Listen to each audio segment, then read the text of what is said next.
The west side of Chicago is undergoing a transformation, and the last time I was here in this neighborhood, the site was a historic industrial rail yard. And so I'm really interested to see how the new Boys and Girls Club of Chicago has been part of that community-led, city-supported neighborhood revitalization.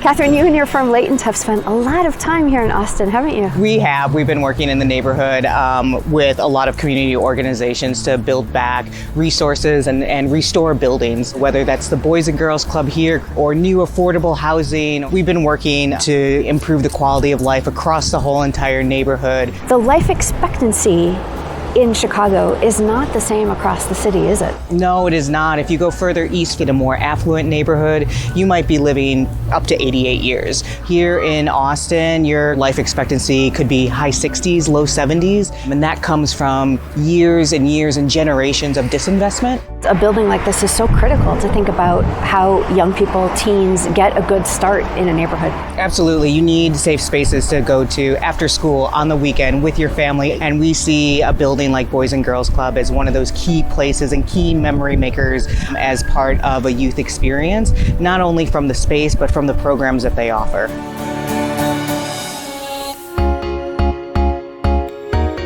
Now that we're in the building, yes, I can really see how many different functions you had to pack into the site. We did, but obviously the site is very constrained. So we had to make every room have multiple functions. Right now we're standing in the commercial kitchen that's adjacent to our community rooms, but we also have an NBA-sized court, art rooms, gaming centers. We have multiple classrooms. One clever design choice you made is that the upper floors get larger. Yes, we stepped the building out 2 feet per floor to allow for the additional square footage. It's 3 o'clock. I can hear the students are starting to arrive. Absolutely. We will be transforming this room. It will be one combined space that we have the La Cantina doors that slide open and create that shared space.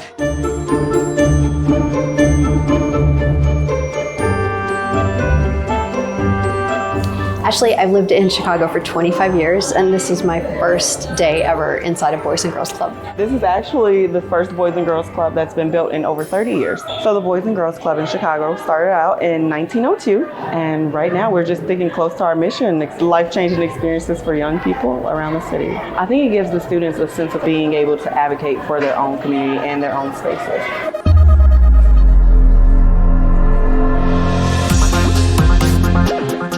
What's your favorite room to use? My favorite room, the gym. If you could ask the architect who designed this building any question, what would you want to ask the architect? I like to ask the architect, like what materials it took you to like make this building. Okay.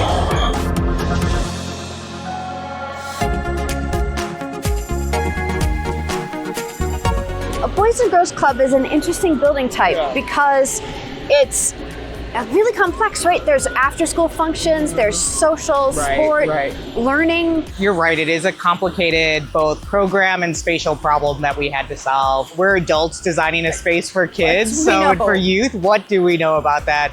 So we created a youth council that paralleled the project all the way from design and even into construction that told us how they would use the space, what's cool and what's not cool, and not surprisingly, anything I think is cool is not cool. And that became part of our cohort of how this space came to be and how it was designed. When you're designing a building for youth, it's gotta be durable, right? That's definitely something we thought about, the client thought about it, and concrete lends itself as a durable material that we chose to use exposed as much as we could. The ceilings, the columns, the structure, polish the floors. So on the outside, we wrap that all with rain screen cladding from Centria, fast, robust material, easy to install. And then when you go inside, to bring all that to life, that's where we use a lot of expanses of natural glass that enhance the concrete structure.